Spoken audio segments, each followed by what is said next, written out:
This Can you please conference take the will roll? now be recorded.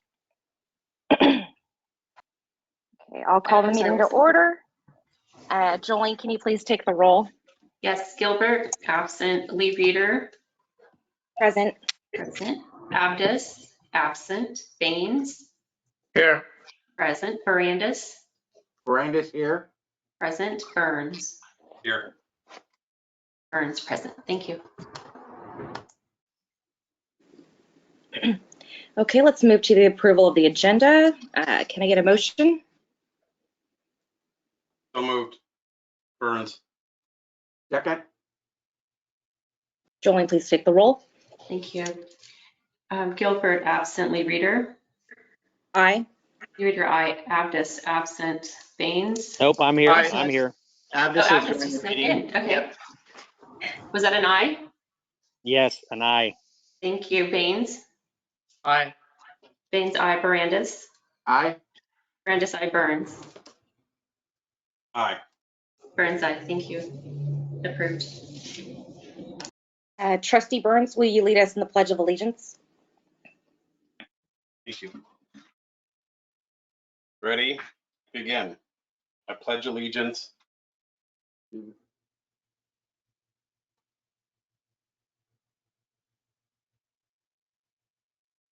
indivisible with liberty and justice for all. Thank you. Thank you, Trustee Burns. Do you have any conflicts of interest? All right, hearing no conflicts of interest, Elena, I'll take over from here if you don't mind. Okay. We do not have any scheduled presentations this morning. At this time, I would like to open up for public comment on any non-agendized items.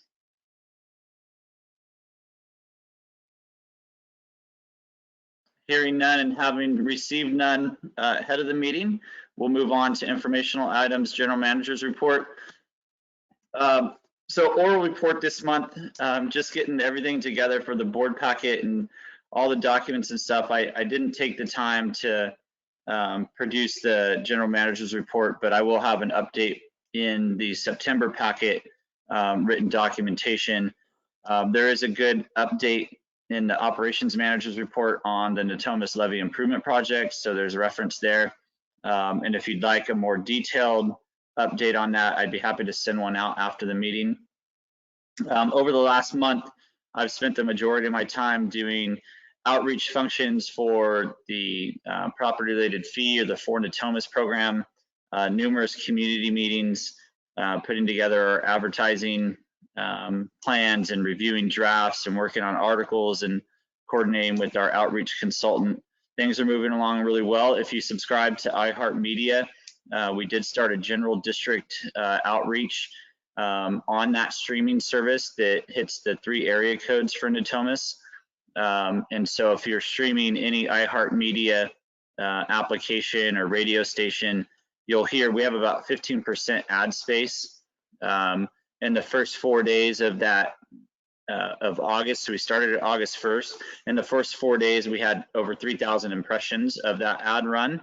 And so I'll get statistics back, and that's just general introduction about RD1000, and we'll evolve that into, as we move into the For Natomas program. I think on September 1, we'll start a new radio ad with iHeartMedia. We had some really great voiceover work done by a radio broadcaster from the Bay Area, and we have 4 different ad programs put together for that. And so we'll be rolling those out as general education over the next couple months. We do have some billboards that are going to go up on Interstate 80 east and westbound lane or viewing, and it'll be right near the old Fry's Electronics.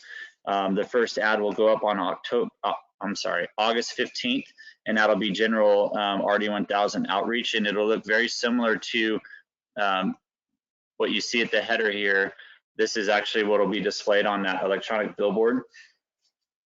It displays for about 9 seconds, and there's only 8 other advertisers. So every 2 or 3 minutes, people passing by on Interstate 80 will see this header, and that'll be on the billboard.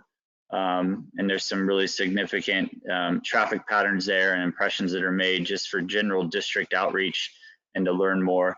And so that'll be going up August 15th. The other things that we've been working on is the election outreach. Our election postcard did go out. We received some pretty good feedback from that and people emailing about the process. And so our outreach ahead of the trustee election this fall, just as the board intended back, after the 2020 election, when we did our first mail-in ballot,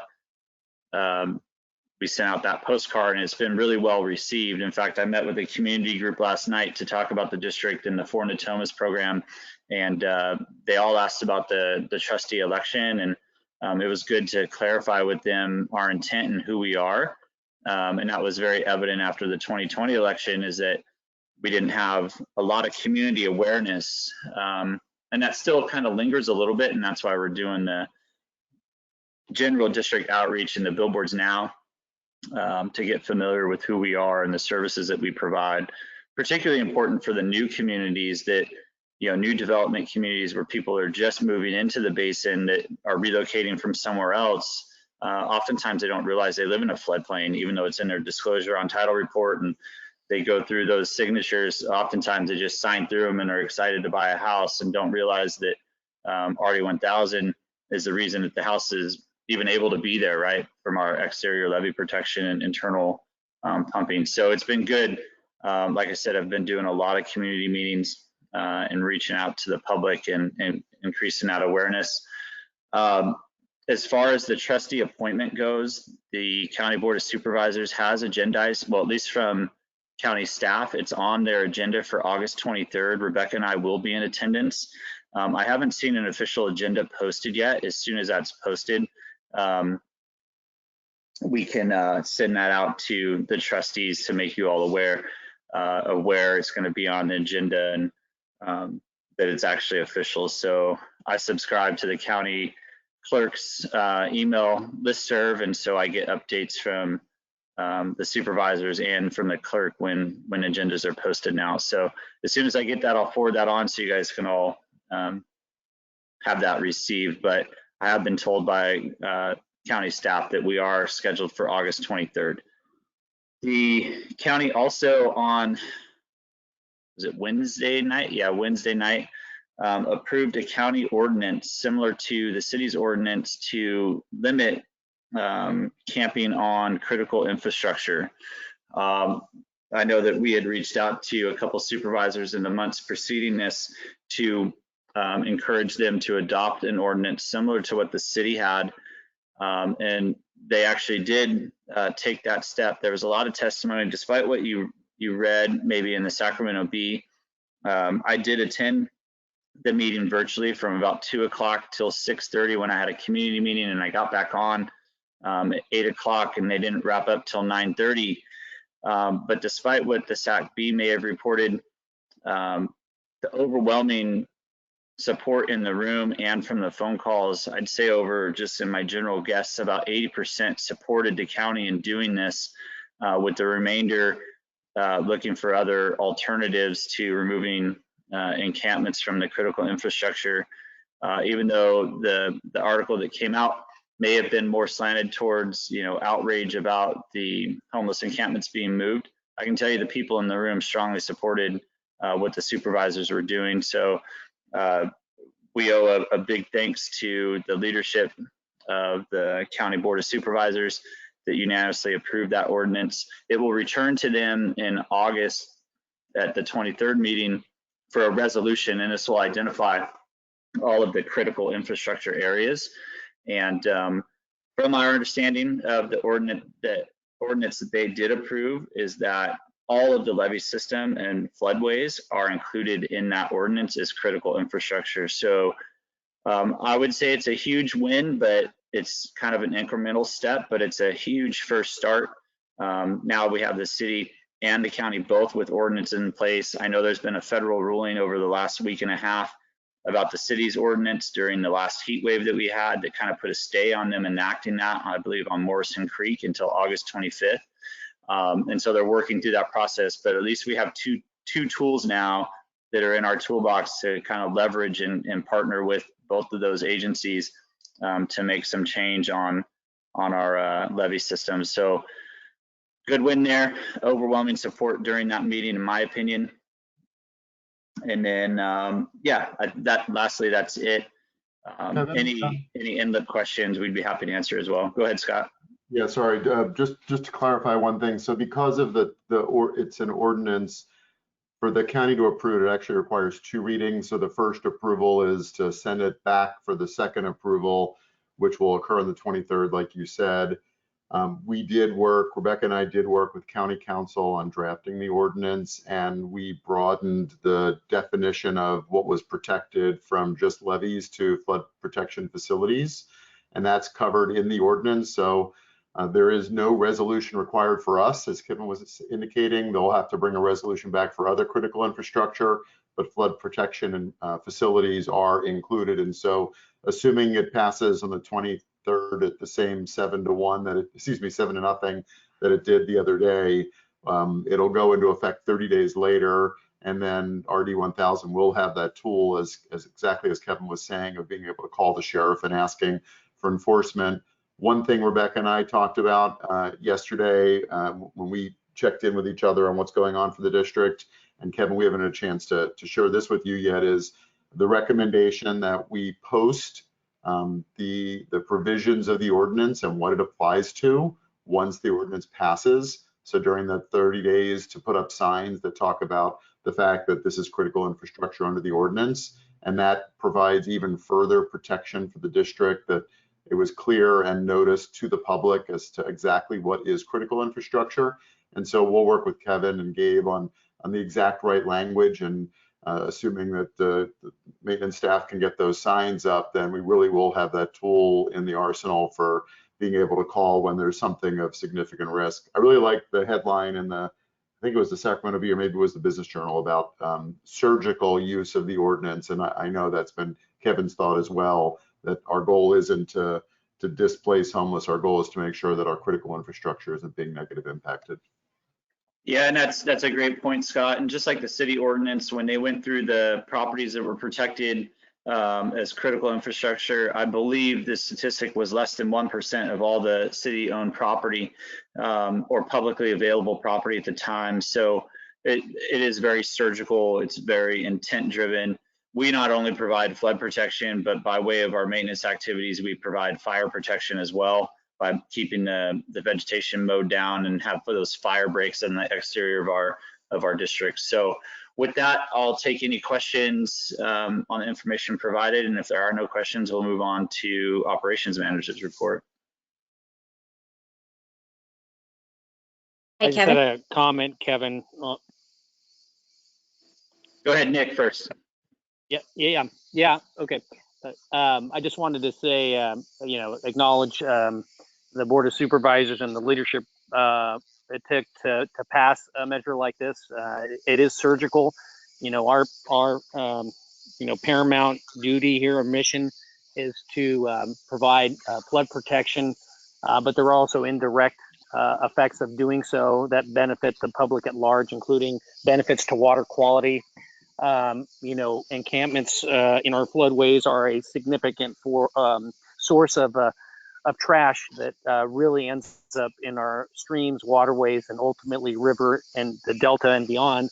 And so I'm really pleased to see this get passed by the board. One question I had relative to the definition of critical infrastructure, and maybe this is a question for Scott, but whoever.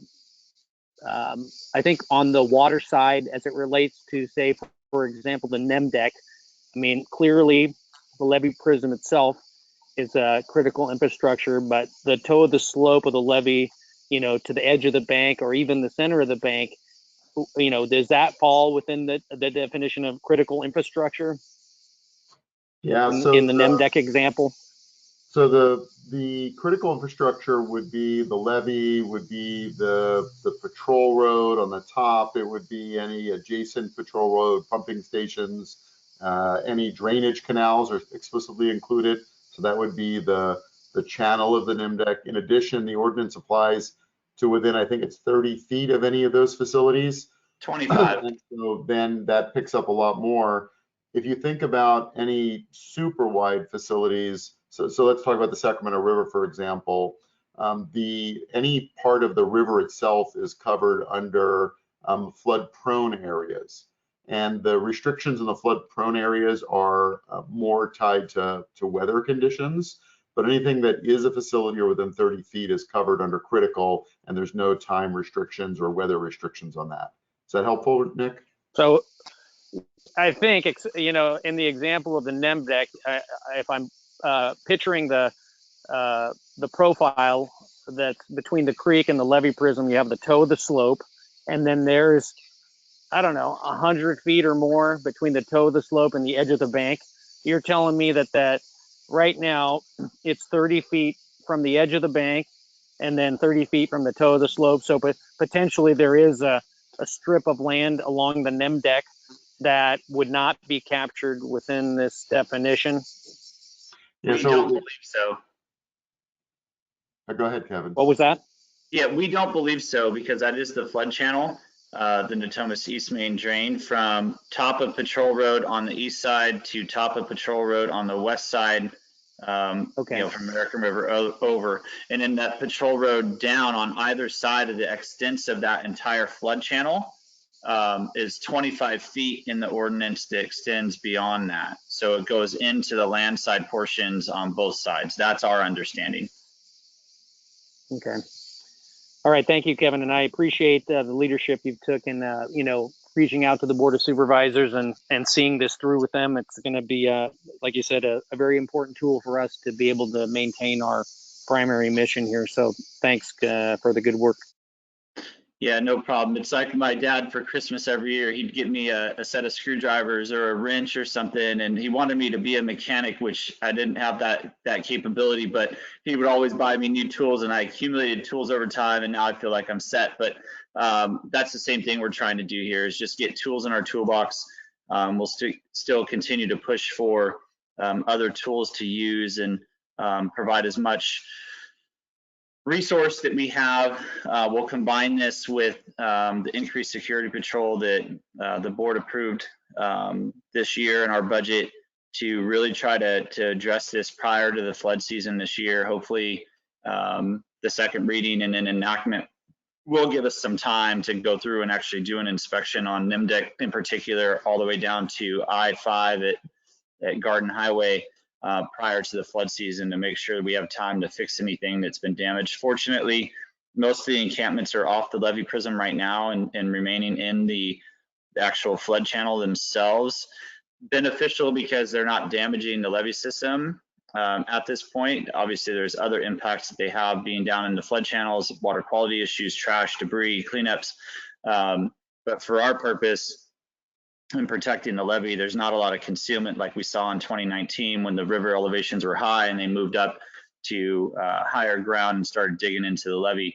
But that's an issue that's laying in wait, right? It's like these fire embers that are just sitting there, and we know when we have dry land higher, those embers could spark up anytime. Same thing, those people in a flood event will come up and start making safe harbor on the levee prism, and to the extent we can prevent that this fall. If we do get high water, that's our hope. So thanks, Nick. Thank you, Kevin. And good point. Wait, one more thing, and thanks, Kevin. But one more thing. Sorry, Elena. As to the fires, that is an important point too, because there have been several on the NEM deck within the flood channel and on the levees there. That's also an important issue that it falls within the scope of this ordinance. So a good point. So anyway, sorry, Elena. Go ahead. Kevin, I just wanted to check in. You mentioned that you were going to post signage, and I know a lot of our signs have been taken down by some of the homeless encampments. And so I just wanted to see what you were thinking on that, because you know, the whole point is have it there. Yeah, so Scott just brought that up. We haven't discussed that approach yet. He and Rebecca had checked in with that to provide another tool for us to enforce the ordinance and provide some strength to it that the people have been noticed. I can tell you that Gabe went out earlier this year and posted signs that we got from the Central Iowa Flood Protection Board. We went out and I think we spent a week and a half or 2 weeks We went back out, a month later, and half the signs have been stolen and been used for shelter purposes. So we'll have to think about how we put the signage out, and maybe they're just paper signs or something for a while, and we just staple them up like on a bulletin board thing. So if they get stolen or taken down, it's not a huge aluminum sign that's been taken, but we're providing notice. That has been an issue. So it's a good point. And then the other thing I wanted to mention, and I didn't see, is recent messaging that went out with the boat that caught on fire in the river, and I wanted to make sure you send that out to the rest of the trustees so they can see our overall messaging. Yeah, absolutely. I think in the last general manager's report, I provided a link to that interview. And then we had a follow-up interview with CBS 13 about our fee program, which I think was really well received. And I don't know if any of you saw it, but it ran a couple weeks ago. Excuse me, I'd be happy to send that out. Very fortunate to have a local media partner that actually came from the New Orleans area during, in the last decade. So saw a lot of devastation from floods, and she indicated to us that she completely understands the issue and reach out to her anytime that we want to increase awareness or run an article. So she did provide a feature on the Seeing Levees Save Lives program, which was tied to the boat fire under the bridge and access. And then on that same day, we did an interview about the funding need required. And it took her a couple weeks, but they just ran it about 2 weeks ago. So I'd be happy to provide that to the board. It is available on our YouTube channel as well. So you can go access it there on our YouTube channel. We have 10 followers. I'm just kidding. I don't know the followership, but maybe that'll be another source of revenue down the road. We'll provide some really good content and be YouTube influencers. Any other questions on the GM report? All right, thank you. On to operations manager's report. Gabe, did you want to add anything to the documented report? Just a few highlights, I guess. We did complete the veg removal along Garden Highway that related to the Emerald services. So we did complete about 50% of the properties, which is a good first step. We still have a remaining 50. I did go out with MBK to perform an additional survey. They should have the next survey back to us in about a week or two. Just a few updates inside that survey, so be anxious to get that. We did complete our second Primrose treatment, so that worked out pretty well. We had one treatment last year. We opted to perform 2 treatments this year, so it actually made a big difference. So I'm excited about that. The other hot ticket item was the safety manual. So I did develop a safety manual. Our human resources consultant is reviewing that manual, so I'm hopeful to get that back here in the next month or so. So that'd be nice. Has a lot of our prevention plans included in it, so it's a good step forward as far as safety goes. Those are really the highlights I have. Thanks, Gabe. Hey, Gabe, this is Chris. Does that safety manual include the chemical handling the chemicals, the issue that we had out in the yard? What issue is that, Chris? With the chemicals, as far as set the protocols for the handling of the chemicals that we're using out, any of the chemicals. So it does include the MSDS label procedures. Yes, that is part of it. Thank you. One other thing that Gabe didn't mention, but we've been working on is with KSN on the pumping plant 8 design. They've actually, part of their design process was to look at the current pumping arrangements with Utah State University that actually set up a exact scaled down model of our pumping arrangement. Some of the findings of our existing pumping arrangements are pretty drastic in how much cavitation occurs based on the current design, and where we have influence and velocities that circle around in the pumps, which cause cavitation through the pumps, which cavitation is like, #1 cause of pump failure and inefficiency.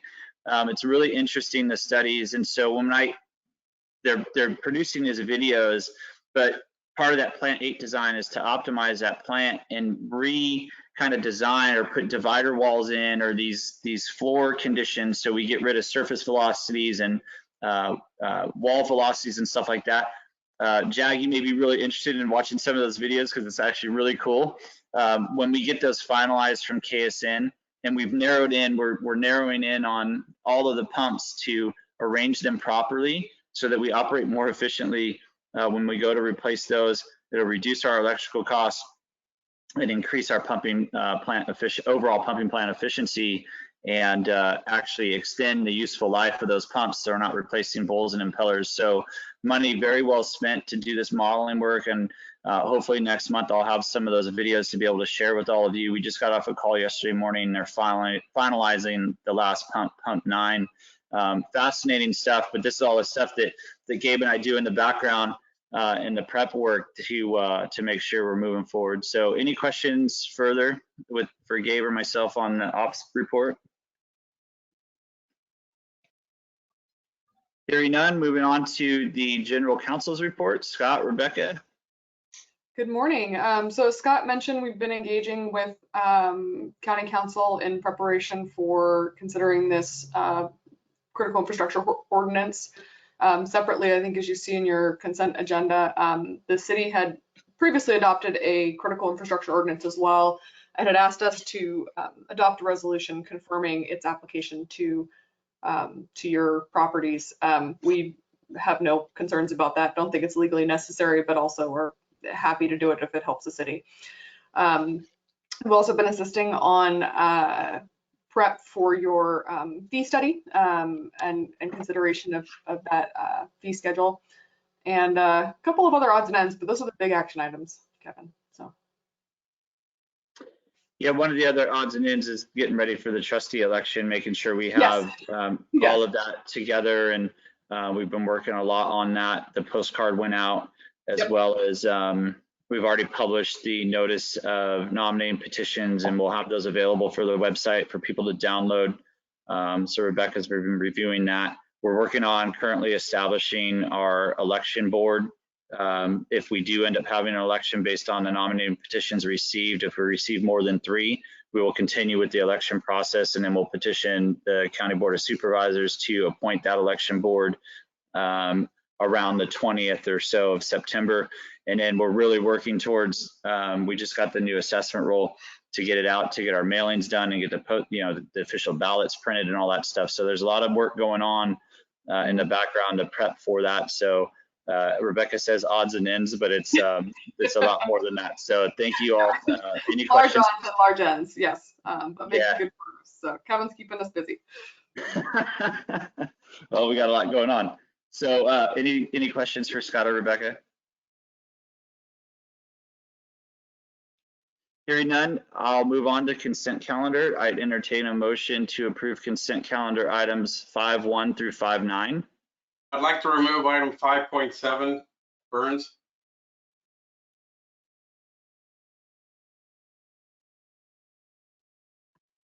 We already approved the agenda. Oh, not remove. You want to discuss further? Yeah, so we can pull 5.7 for discussion. Is there a motion to approve items 5.1 through 5.6 and 5.8 and 5.9? I move to So approve. moved. Second. Motion by Lee Reader, second by Abdus. Jillian, will you take roll? Yes, Trustee Gilbert is absent. Lee Reader. Aye. Lee Reader, aye. Abdus. Aye. Abdus, aye. Baines. Aye. Baines, aye. Barandis. Aye. Barandis, aye. Burns. Aye. Burns, aye. Approved. Consent calendar items 5.1 through 5.6, as well as 5.8, 5.9 have been approved. On to item 5.7 for discussion. Chris? Well, I just am concerned about the proposal as it's drafted. I just don't think it's a good governance proposal in the sense that we're giving the non-attorney the power to make a decision on conflict of interest. I think at a minimum, this should go to the legal committee, but as an alternative proposal, I would offer or even propose an amendment to say that any conflict of interest waivers like this go to the legal committee for review and sign off. That way it solves the problem. If it's an emergency that we need to do it, the legal committee could be assembled rather quick. It doesn't have to be a full board meeting. And then that way we've got the legal committee looking at it versus a non-attorney, and just concerned about putting that kind of liability on a individual staff member. I think I kind of share Chris's concerns, and I would be supportive of that if there's an alternative. But I'm good with it going to legal committee. So I'll make a motion to send this item to legal committee for review and consideration. Chris, to clarify, are you suggesting that the action item go to legal committee, or are you suggesting that future requests for conflicts of interest go to the legal committee? I would hope that the legal committee review the whole process, and whether the legal committee comes back and says we're comfortable with this, or the legal committee comes back and says, you know, we think we should maybe have legal committee review these in the future. I just don't think that this has kind of been baked all the way through, is my concern. And I'm happy to make a motion today on an actual proposal, which would be for legal committee to review all conflict of interest in the future, if that's the direction of the board is feeling comfortable with. Yeah, I want to make sure that I first acknowledge my Downey Brand's interest in this issue, so that we're being above board and disclosing, right? This is obviously a matter that affects the work that we do for you and that we do for others. So I want to make sure to disclose that. I don't think Rebecca and I would have any concerns with the process being that it would be approved by the general manager in consultation with the legal committee, or by the legal committee, or by both of them, however you would choose to word it. The thing I was concerned about is if you send this item back to the legal committee to come back to the board, it means another month before anyone could consider approving this conflict of interest waiver, which means another month before we can start reviewing any of the real property items that are proposed to be transferred to the district. So any of those actions is appropriate. I just wanted to make sure you understood that if you send the whole item as opposed to approving it, then it'll be another month until we can start looking at those real property issues. I understand that. So the question on let's deal with the properties in question. What deadlines are we under to getting those properties transferred, as far as the necessity and the need for speed? Yeah, there's no particular deadline other than all of these properties need to be transferred to the state in order for Safeco to get its retention on previously constructed properties. So there's, I don't know, 10, 20, $30 million of money the state's holding that Safeco can't get until the properties are transferred. And we don't want to be too much of a holdup.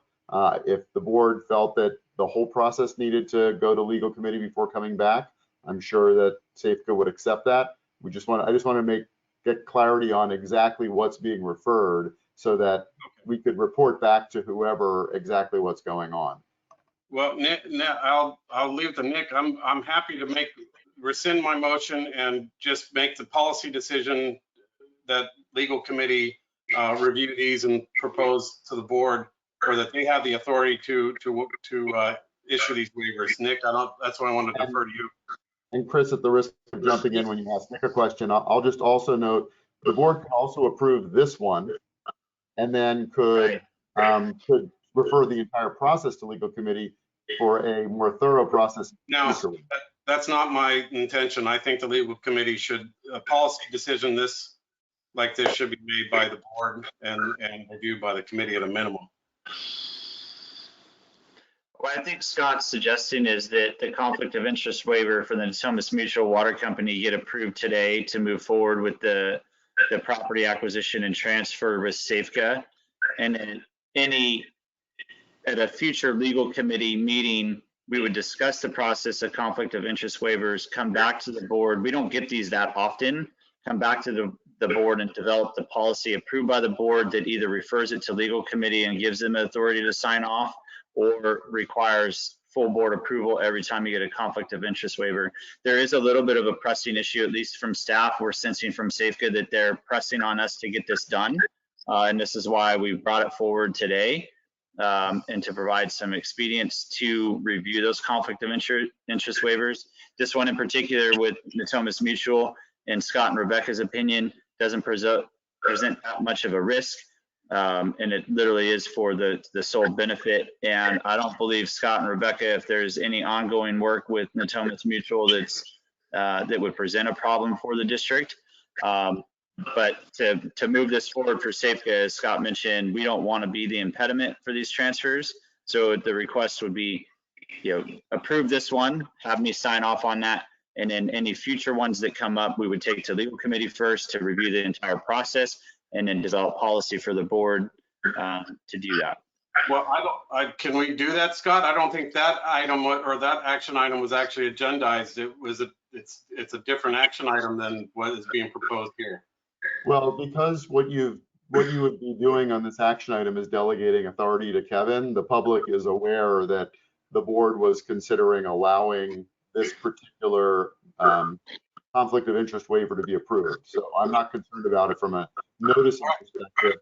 I'll rescind my motion if that's acceptable to the board, and make another motion that we approve general manager's ability to sign off on this conflict of interest waiver today, and move the discussion on the policy to the legal committee going forward.